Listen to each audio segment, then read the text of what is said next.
我最近总是特别想吃夜市卖的烤猪蹄儿，但是这玩意儿订外卖到家就不好吃了，出门还懒得出去，所以我买了400斤鲜猪蹄儿，我打算在家研究这个烤猪蹄儿的半成品，这样以后在家随时都能吃到刚出锅的了。不过这一次好像有点冒进了，这猪蹄儿采购量有点大，平时收拾几个没觉得咋地，这一下干400来个人有点麻了。我们从燎猪蹄儿开始就火力全开了，给手套都燎着了，但是没想到后来洗猪蹄儿才是最崩溃的，这每一个猪蹄儿的角质缝里都有猪毛和死皮。不过脱毛这个活吧，干着特别爽，就越干越上头。我后来一度有点分不清，我们到底要做的是一个烤猪蹄儿的半成品，还是尝试掌握一门修脚的副业。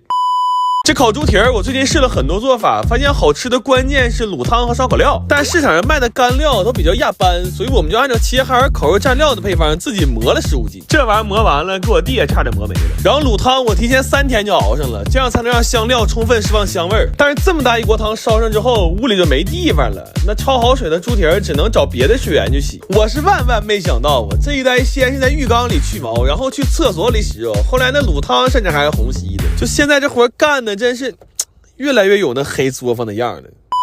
然后猪蹄儿洗到过了自己那一关之后，就可以去卤泡了。完这会儿待着也没啥事儿，我们就寻思吃点饭，还买了点肉肉强爽小酌一下。但是没想到这玩意儿劲儿真大呀，一罐8度都感觉2瓶啤酒了。给这俩爹喝的直上腚，非要上雪地里撒点野。他俩作了3-4个小时才醒酒，这才算勉强能接着干活。正好这会儿猪蹄儿也卤好了，现在不管是颜色还是味道都特别好，稍微凉一下就能拿去烤了。然后卤猪蹄儿的这锅汤以后就可以当老汤用了。我粗略估算了一下，这锅汤我们要省着点吃的话，基本可以确保在我临走那天洗上，它还有机会登场。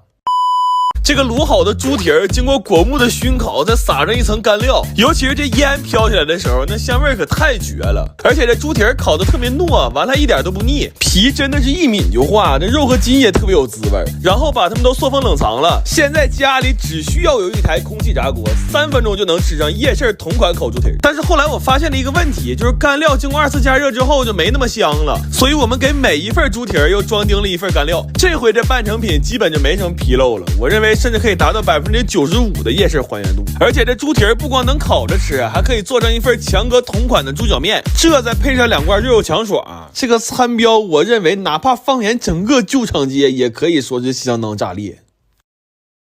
我最近特别馋那种满是汤汁的蟹黄汤包，但是哈尔滨没有专门卖这个的饭店，所以我买了35斤螃蟹，打算试试这玩意儿在家能不能做。算上之前做蟹黄面，这已经是我们第2次和螃蟹打交道了。我算是发现了，扒螃蟹这活它真不是人干，而且现在螃蟹特别肥，扒的时候很难忍住不吃。我们为了能互相监督，还线组了一道流水线，并且确保每个岗位都多少有点油水。但就这，我们还是出现了一些意外损耗。我低头一看呢，我这裤子还打包了2两。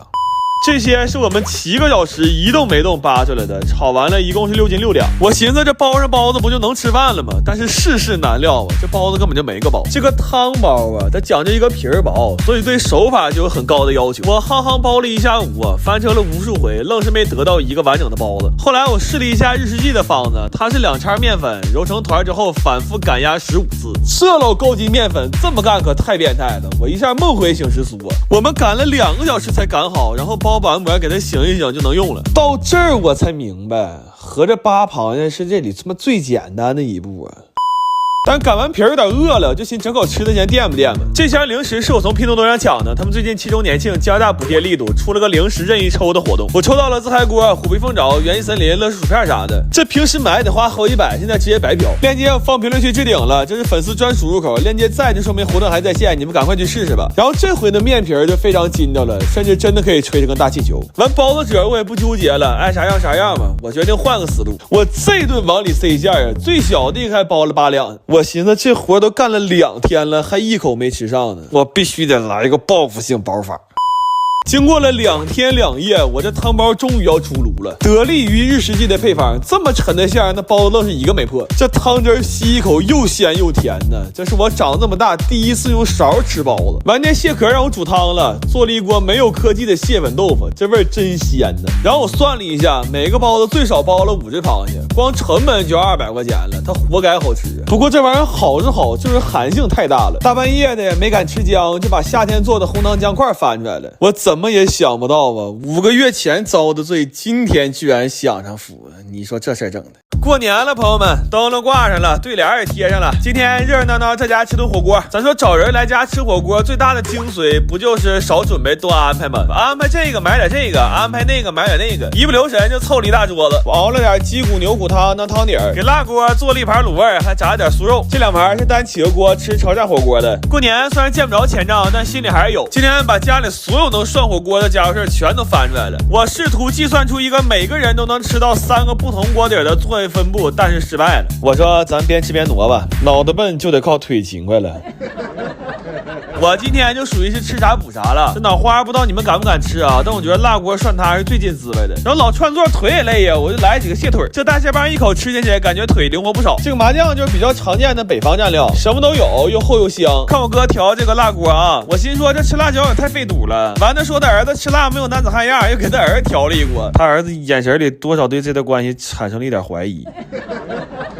但是这吃火锅屋里热呀，开窗户还冷，多亏家里这台美的舒适星了，一键换新风，家里一股火锅味儿，串着新鲜空气舒服多了。而且现在可以以旧换新风，至高能抵1000块钱呢。这空调还有个好处就是除味儿厉害，这10来个锅要不除味儿，那晚上睡觉之前再闻着可能就得饿呀。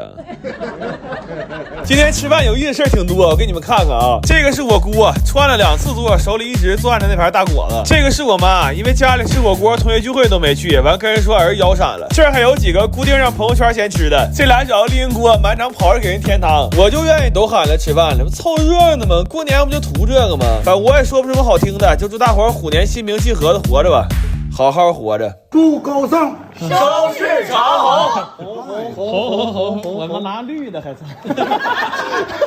我最近特别馋那种可以冷吃的红油千层肚，但是外面卖的据说好多都是拿科技泡发的，吃着也不太放心，所以我去买了400斤刚从屠宰场拿出来的鲜毛肚。我先看看这玩意儿在家能不能做。不过有些事儿真是不干不知道，我从来没想过收拾毛肚居然是一个这么麻烦的过程。首先也是最致命的，就是这个爹的味儿实在是太鲜亮了。尽管我们做了很多的防护措施，但这爹一拿出来我们就破防了。而且要命的是近距离接触时间太长，吸入的答辩分子过多，就直到第2天晚上我出去买饭的时候，我感觉我跟人说话嘴里还往外飘着答辩味儿呢，我真是服了我。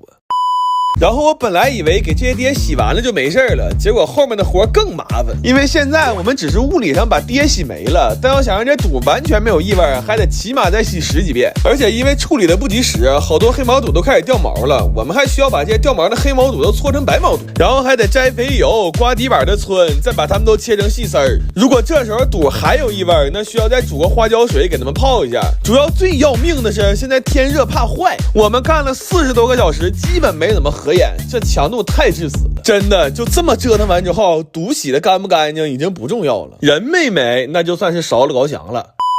然后我本来买了10个电火锅，打算涮点毛肚吃，现在累得没心思吃了，都是没用过的，就全挂咸鱼出给大家了。家里还有2个闲置的拍立得，我一起挂上去了。这些都是5块钱一个，大家点评论区链接咸鱼搜狗送就能看到了。记得关注一下我咸鱼号，后续还会上新。你们要是不用的闲置，也可以挂上去赚点钱。然后这些毛肚稍微烫几秒，再迅速过个凉，吃的时候就会很脆了。为了吃的时候能再爽一点，我又配了好多贡菜，但是我们查了3个小时也没整明白这莴苣和贡菜到底是不是一个东西。最后决定还是眼见为实吧，等有机会去产地连轴做的500斤，估计就啥都明白了。后来调味的时候，我们先是试了好多种配方，然后又在最好吃的那个配方里根据肚的多少确定了每种调料的黄金配比。也是因为太累了，不想给调料分装了，就都打到一个料包里了。现在每一罐里都是一个料包配上一个肚包，回家只需要给它俩拌匀，就能得到一份麻辣脆爽的红油千层肚。但是因为切的不均匀，这卖相有点一般，不过好吃是真好吃，主要芝麻和贡菜放的多，吃着又脆又香，真的特别爽。而且我还放了点麻油，它现在是越吃越麻，越吃越想吃。但我发现这玩意儿吃多了也不行，我有一天晚上吃上头了，连吃了4罐，结果直到第3天，我那俩耳朵震的还嗡嗡的，啥也听不着呢。